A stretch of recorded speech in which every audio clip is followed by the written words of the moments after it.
Well, we've been trying to get this interview locked down for a long time, but the famous Barry Shuck is in the building. We finally got him ready to go. We're going to talk a little bit about the Jacksonville Jaguars. We'll preview that game. We'll do a little fact or overreaction going into this week 2 from the Browns debacle in week number 1 with the Cowboys. But we definitely got to talk about the article he wrote about Deshaun Watson's contract. We'll go ahead and dive deep into this as we get everything on the table right here on this episode of The Ultimate Browns.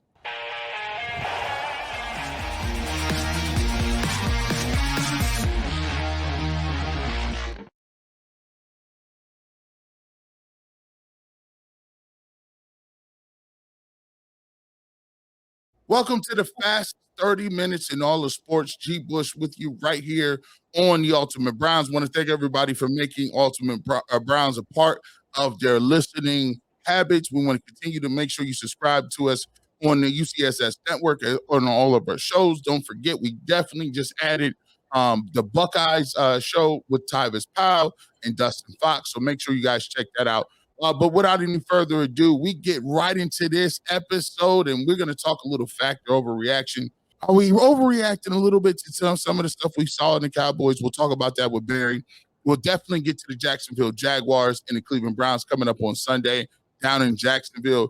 How do the Browns get a win, and what about the Jacksonville Jaguars scares us a little bit? But first, we got to get into this article on Dogs by Nature. Barry Shuck did a great job of diving deeply into Deshaun Watson's contract and coming up and looking at some of the language and examining it and talking about whether or not the Browns could possibly be voiding some of his contract and guaranteed money if the allegations take it a step further.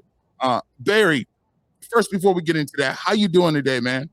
Yeah, I'm doing good. Just had more hopes for a good Brown season, and then we laid an egg, but hopefully everything is onward and upward. I hear that. We'll dive into week 2, see how we get a win. But first, let's get into the article you wrote. Deshaun Watson, obviously, news broke on Monday about the new allegations and a new person coming forward from Busby, the attorney who represented all the other women is representing her as well. Some of the information out there, Busby has come out and said that they've reached out for 10 straight months trying to get, Deshaun's representation to acknowledge the case and to have them settle the case. Now they're coming out saying that, hey, now we're looking to take this possibly to court, possibly and put this case in front of a jury. And now people are starting to look and say, well, Deshaun Watson has a lot of things to worry about on the football field, but off the football field, this could mean something that's a little more deeper for his contract. Go ahead and explain some of the reporting that you have in terms of Deshaun Watson's contract. Yeah, well, Deshaun came to Cleveland with lots of drama and legal issues, but after some time, all of these issues were resolved. He ended up settling 23 of 24 civil lawsuits brought about by these women by attorney Busby in 2022. So everybody thought that everything was over and done with, and now let's just concentrate what's going on the field. But now there's another allegation with an attached lawsuit. Sports Illustrated did a very in-depth story, and if you want to know what the details are and what this woman is accusing Deshaun of, that's on Sports Illustrated. We didn't, on my article, we did an attachment so that if people wanted to look, they could. We didn't want to go into the details because they've got a source that they can read on their own without actually having to say it. But the document accuses him of sexual assault and battery with intentional infliction of emotional distress. And of course, they're looking for a financial settlement. So it's just, and what the situation is now, it's just like defensive tackle Michael Hall. When he got arrested, he had signed a $7.69 million contract. When he got arrested, it voided all of the guarantees. He had $2.4 million in guarantees. Now, that doesn't mean that it's going to eliminate his money or his contract money. It just means that the guarantees are no longer there. As long as Hall plays out his 4 years, he will get his entire contract. But this means that the Browns can cut or trade him or do what they want to with him in these next 4 years without having to pay him the 2.4. Well, the same thing with Deshaun Watson. There is a paragraph in his contract, paragraph 42, and it talks about involving fraud or moral turpitude. And it could possibly mean that if the Browns can enact this and enforce it, that not the money he's due this year, he'll be paid 92 million by the time the season ends. It has to do with 2025 and 2026. He's due 46 million guaranteed money in both years. That is the crux of the entire contract and paragraph 42, is that the Browns may have an opportunity to void that. Now, if they are able to void that, that means they can do what they want to with Deshaun Watson. They can trade him or release him. That's a lot to chew on there, right? You take a look at it, and when you have a clause like that, the big thing is the guaranteed dollars. Now, that does not the Browns can, if they are able to void those years, they can if they are able to do that, that doesn't have anything to do with the dead cap hit, correct? No, it does have something to do with the dead cap. They would still be on the SNIF for 23 million next year, 23 point something, and then 53 million the year after that. So even if they are able to void those, they would still have to carry dead cap money. Now, all of this can be avoided and become completely moot if Deshaun becomes Deshaun of old. If he becomes the Clemson Deshaun Watson or the Houston Texans Deshaun Watson, where in 2020 he passed for 4,823 yards and was the league's passing leader. He's been to 3 Pro Bowls. We know what kind of player Deshaun Watson is. Even now, he just looks hesitant. I don't know if he's lost his confidence, but Deshaun of old would take off like a Lamar Jackson, and before you know it, he's 17 yards down the field. Today, if like against the Cowboys last Sunday, when he runs, he looks like he lumbers down the field. He used to have the stride of a gazelle, and now he just looks like and he's flushed quite a bit. He just doesn't look like the same player. When he gets out of the pocket in Houston, he was able to make magic happen. He was able to get out of the pocket, keep his eyes downfield, and find guys streaking all over the field for long plays and big plays. Even if he didn't do that, he was still able to be fast enough and quick enough to get away from people and explode and get yards downfield. It doesn't seem like he has that same level of athleticism. Now, granted, let's dive into that a little bit. He's had a couple of knee injury, ACL injuries. He's had knee surgery, and he is approaching 30. He also did take a complete year off of football. All of those things being equal, you don't have to, squint too hard to see how you could possibly lose a step. And in the NFL, Barry, sometimes that step is the difference between elite and just good. Yeah. And anybody that's had an injury and still playing sports, I mean, you've played sports, I've played sports. Once you recover from that, you still got it in the back of your mind. You're still a little bit ginger. I've had left knee surgery since I've gotten older. Going upstairs, I hold the handrail now. I never used to do that. I used to take 2 steps at a time going upstairs. Now going downstairs in a hockey arena or a baseball arena, sometimes I go 2 feet at a time just to make sure that my knee is stable enough, even though it is. But I still got it in the back of my mind that, I could slip here. I could have a wrong step. So players are going to do that. But he just seems to hesitate more. With Houston, he had DeAndre Hopkins. Of course, now he's got Amari Cooper. So he still got that elite receiver in his back pocket, but he just doesn't. And against the Cowboys in the third quarter, it was a 3rd and 8. And it was at a juncture where they were 17 points down, which is still 3 scores, but they were still in the game with a quarter and a half to go. He ran out of the pocket, and when he got towards the sideline, he just darted out of bounds. The old Deshaun Watson would have ducked his head, fought, scrapped, and tried to get that first down and continue the drive. This Deshaun is, being a little bit more preventive.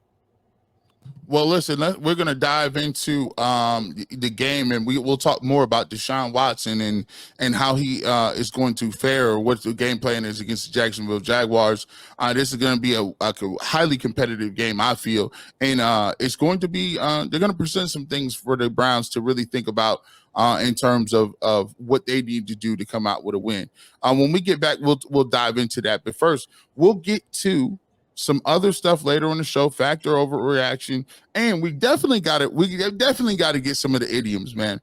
Barry Shuck is Okay. one of the great historians of football, and he always does a great job of telling me small tidbits of information that I never knew before. So we'll come back and get to that. We'll do it all coming up here on the Ultimate Browns. And love attending the Caps playoffs in 2016. Look forward to seeing the Guardians this fall in the pennant race. And you can get those tickets all right here on Game Time. Game Time has a great feature where it filters out the fluff to show you only the incredible deals on great seats, so you don't have to waste your time searching through thousands of tickets. Another great aspect of the Game Time is they get that panoramic view from the seat in app before you buy the ticket. So you get to test drive those seats before you even buy. Lowest prices are guaranteed, or Game Time will credit you up to 110% of the difference. All right, take the guesswork out of buying tickets with Game Time. Download the Game Time app, create an account, and use the code word LOCKEDONNFL for $20 off of your first purchase. Terms apply. Again, create an account. Redeem the code word Locked On NFL, LOCKEDON NFL for $20 off. Download the Game Time app today. What time is it? Game time. We get to this preview with the Jacksonville Jaguars. They lose a tough game against the Miami Dolphins. And when you see the Miami Dolphins, they come back, win the game in Jacksonville, but Jacksonville actually could have gone up 24-7 if it wasn't for a fumble on the goal line. They end up losing that game on the last second field goal kick. What are some things that you think the Jacksonville Jaguars can present that could be a problem for the Cleveland Browns this week?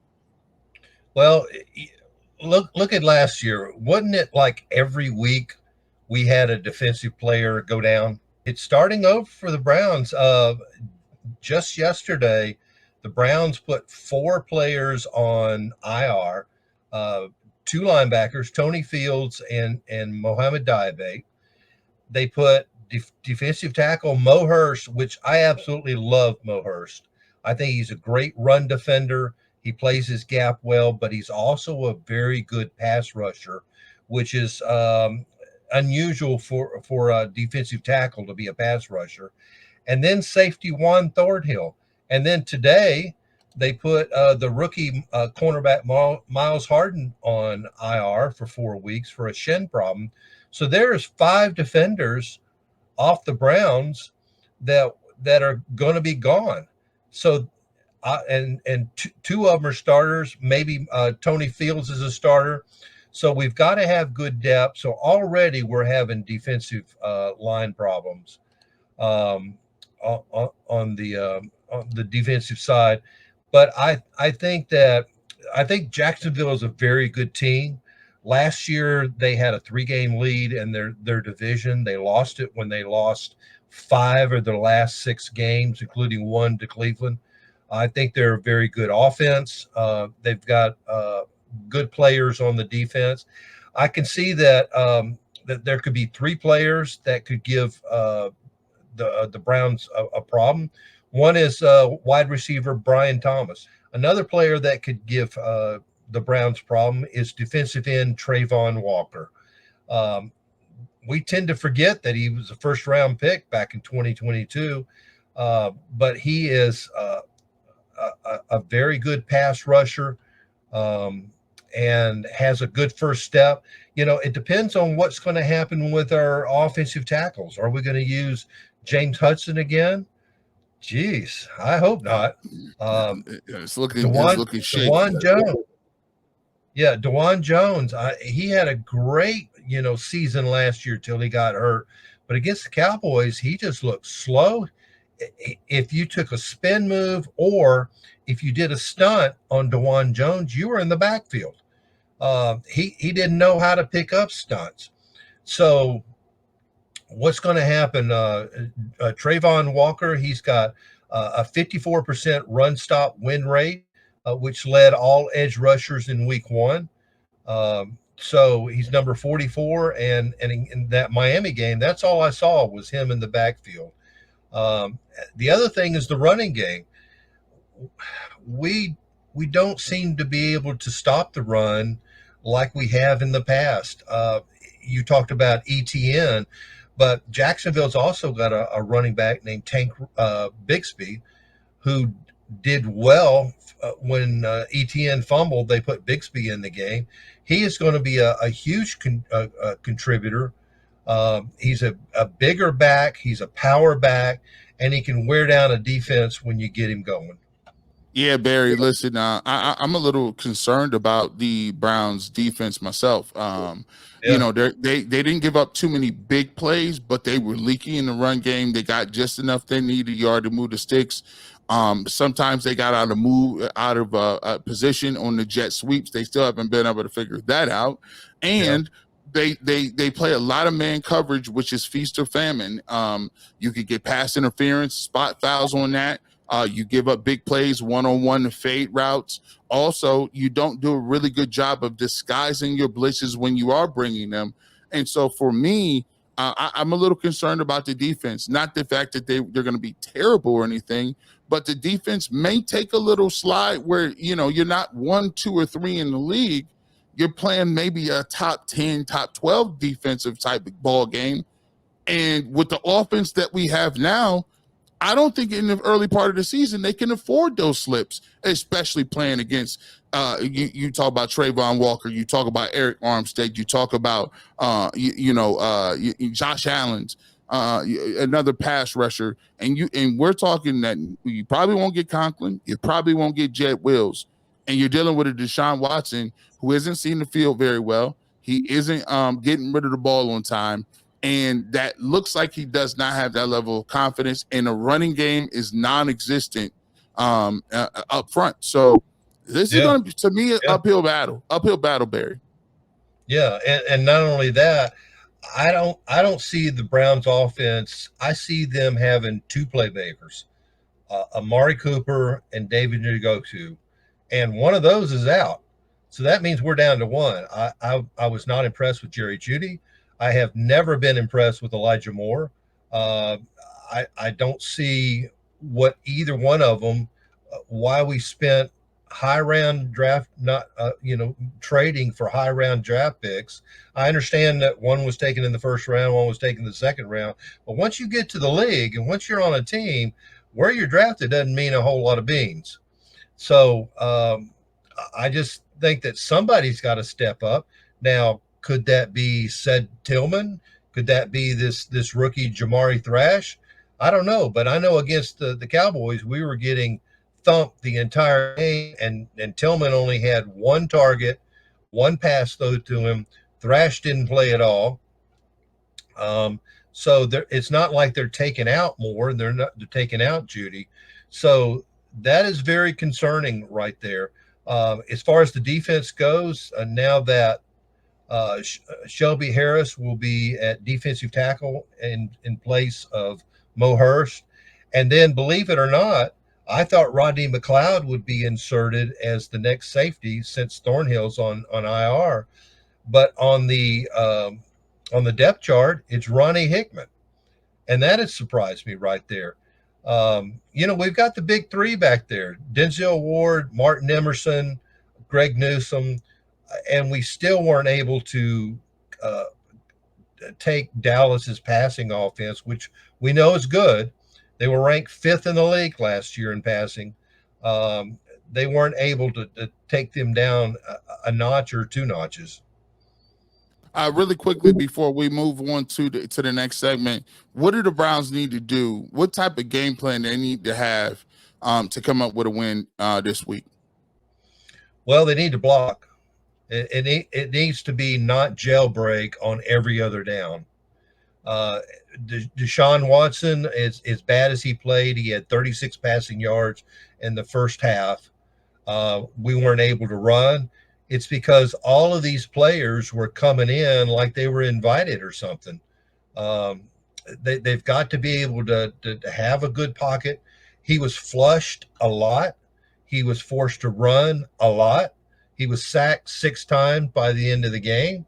Um, 2 sacks is about a normal thing, but when you're sacked 6 times, and I don't know how many jersey pulls and how many pressures, every defender, there was 5 Cowboy defensive players that had almost double-digit pressures in that game.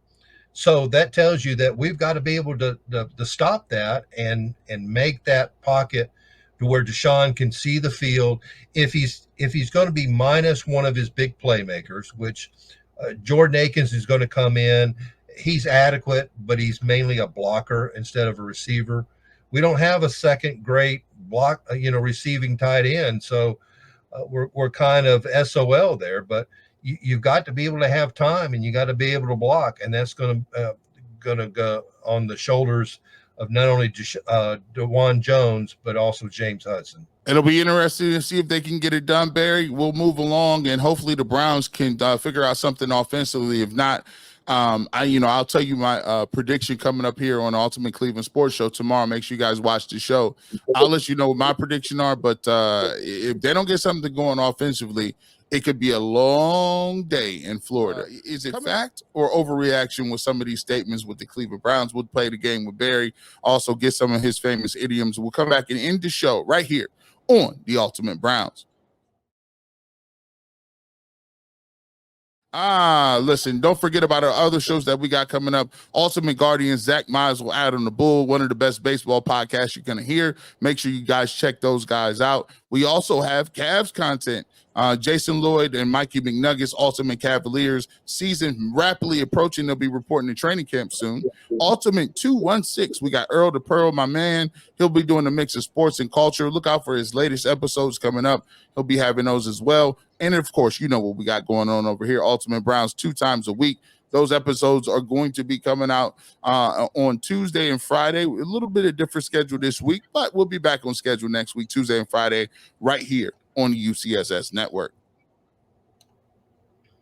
Welcome back to the fastest 30 minutes in all of sports. We got Barry Shook, a voter of the Hall of Very Good, also writer over and contributor over at Dogs by Nature, and one of the best in the world when it comes to these NFL idioms, things you never know, useless facts. One day, Barry, I'm going to have a whole lot of stories to tell because of you and the information you drop. So let's get. I hope it's that you've got children and you named one of them Barry. You never know, that might happen, right? Barry, you can tell them you named him after Barry Sanders. I don't care. Right. That's a good out card too. Barry works, right? Yeah. So is it fact or overreaction? Has Deshaun Watson's best days already passed him at quarterback?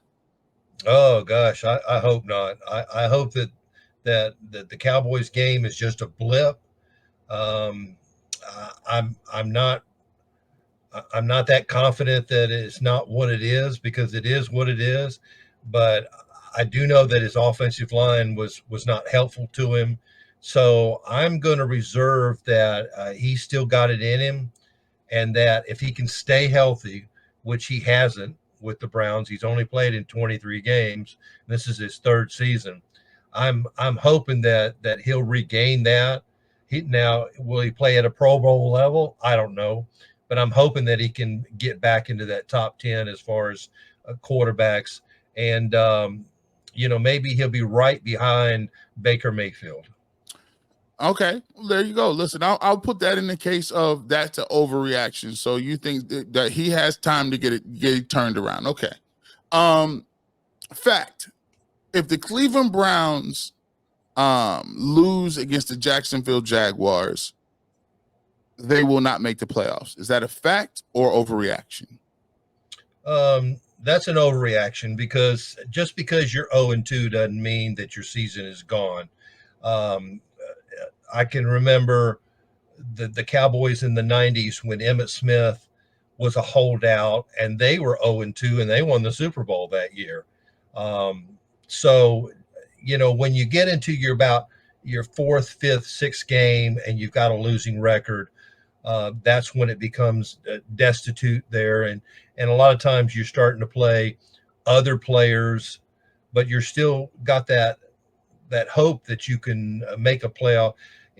There's 3 wild cards. That's a lot of teams right there. Now, the bad part is that the Browns are in the AFC, and the AFC's got all these good teams, and you've got teams like the Jets are supposed to be good, which I don't think they are, and you've got the Houston Texans, which are supposed to be good, which they are, and who knows about teams like the Colts.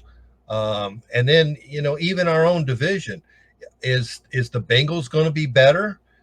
You would think so. The Steelers are looking good, even though it's early. And, you can't ever count out the Ravens. I think the Ravens are probably the second best team in the AFC. Fact or overreaction? The Cleveland Browns are the 4th best team in the AFC North. Ooh, that's, if you go by one game, that's an absolute fact. If there was a 5th spot, I would put them at a 5th spot and leave 4th spot vacant after just one game. So I would say fact. All right, listen, I watched Pittsburgh. They went to Atlanta, and TJ Watt raised hell down there. I watched the Baltimore Ravens. They had an opportunity. They're a half an inch away from taking that game in overtime or possibly winning that game against the Kansas City Chiefs and Arrowhead. And you take a look at the Cincinnati Bengals. They didn't play well. I think they dropped the ball a little bit, but they didn't play like the Browns did on national. We'll just say that. We'll say that. Fact or overreaction? The Browns defense is not as good as it was last year.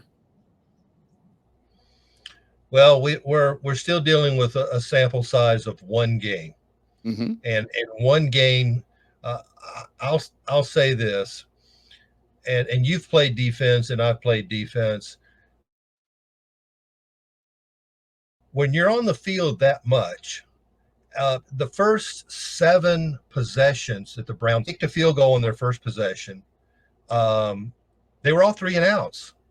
They had 4 straight 3 and outs, an interception, then another 3 and out. And when you're on defense, and especially if you're defensive line, your front 7, you're making contact every single play. If you're playing corner, you're playing safety, it doesn't mean that you're going to touch another player. Sometimes you're just trailing and running. But when you're playing front 7, you're making contact every single play. And if you're a defensive lineman, which you were, and you're going against a guy who's 325 pounds every play, it means you're using your full strength every single play. Mm-hmm. He's trying to beat you. You're trying to beat him. And then you get 3 plays and you sit on the bench, and then you have to get right back up. And this happens continually. Then you're out there for 8, 9, 10, 12 plays. Then you go sit on the bench for 3 plays. Then you have to get up and go another 8, 9, 10. That happened to the Browns. That happened to the Browns all game in the first half and into the third quarter. Now it settled down into the fourth quarter because the offense started moving and started scoring some points and doing what they're supposed to do. But by the fourth quarter, the defense was just spent. And there wasn't enough bodies on the bench to supplant I mean, I remember seeing a 3rd and 4 play, and the camera showed Myles Garrett on the sideline. Well, why Yeah, was he on the sideline? on the You knee. know, he was tired. You know, you're going against somebody. You're going full out. You're not taking plays off. You're going full out. So it's one sample size. Of course, the defense is not what it was last year, but the defense is run by the Swartz, and the Swartz will get this defense back in tune. But they've got to have the offense help them out. I couldn't agree more, Barry. Before we get to your final thoughts and some different other things, what's your final score? How do you think this game turns out? I think Jacksonville's going to win 37-13. Woo, woo! Like, are those 37 points given up by the Browns, or are they some special teams, or they a pick six anywhere in there? How you get 37? I do not know. I just know that Jacksonville can score and the Browns can't. Well, listen, I'll go ahead and give you my theory when we come back. You got to watch the Ultimate Cleveland Sports Show. But Barry, before we do that, we got to get to some of your idioms, and you've come up with some of these, and I don't know. It's just funny. Every time I talk to you, I learn a little something. What do you got for us today? Okay, and getting back to the prediction, I was the only writer at Dogs by Nature that picked Dallas last week. So look, hey, I hope you're wrong this week, but yeah, I'll give you a preview. I'll give you a preview. I did that is they've won 12 games 3 years in a row, and we didn't have any offensive tackles, and I just didn't know what we had, but I knew what Dallas had. So the idiom I'm going to give you today, Garrett, is the draw play. Now, we know that this is a play that's designed to deceive the defense by the defense thinking it's a passing play, and it sucks the defenders into the backfield, and it ends up becoming a running play. Well, this was invented by mistake by a former Browns legendary head coach, Paul Brown. What happened in the 1940s was Marion Motley, who played fullback, is in the Pro Football Hall of Fame. He actually ran into the quarterback, Otto Graham, on a busted passing play in which Graham actually fumbled the ball into Motley's hands. Motley just stood there with the ball. Graham continued on backwards, and the whole defense ran past Motley to try to tackle Graham. Motley just turned and ran and got a huge gain. Paul Brown took the time to develop the blocking assignments. Now, originally, he called the play a pick, but that is an offensive passing term, so he changed the name to draw, which was a reference to drawing in pass rushing defensive upfield. And Paul Brown has been the father of so many innovations on the offensive side of the football, from the forward pass to the draw to uniforms. Paul Brown is such a pillar of what the National Football League is today. So it's crazy that I never knew that he created that play either. Yeah, and it was done by mistake, and he just took it and said, "Hey, that works," and everybody uses it. So now, look, hey. You might need a couple of draw plays against the Jacksonville Jaguars if you're the Browns, and maybe you could take a page out of Paul Brown's book with that. Barry, it's been a beautiful time talking to you today. Please let everybody know where they can follow you on Twitter, your work, and some of the things that you got going on at Dogs by Nature. Yeah, the site is Dogs by Nature. That's DAWGS. .com, and we've got lots of writers, lots of talented writers, and every day it's almost like a daily newspaper where you've got different articles that come out, and we're on top of things. I told you that Miles Harden, the rookie, was put on IR. That's a story on. So it's dogsbynature.com. Hey, I enjoyed my time with you. Tell Rosie I said hey. I will, as always. Barry was one of the great writers and one of the greats to do it. We will definitely have you back on talking a little Browns. But for everybody out there, we want to thank you guys for being a part of the Ultimate Browns. Make sure you subscribe to the channel, hit the notification bell so you know when everything is going out. With that being said, it's your boy G Bush. You never know where I might be, radio, television, internet. But if you want a fresh cut on sports, I'm your guy. I'm your barber. We can get that done. Have a great weekend and go Browns.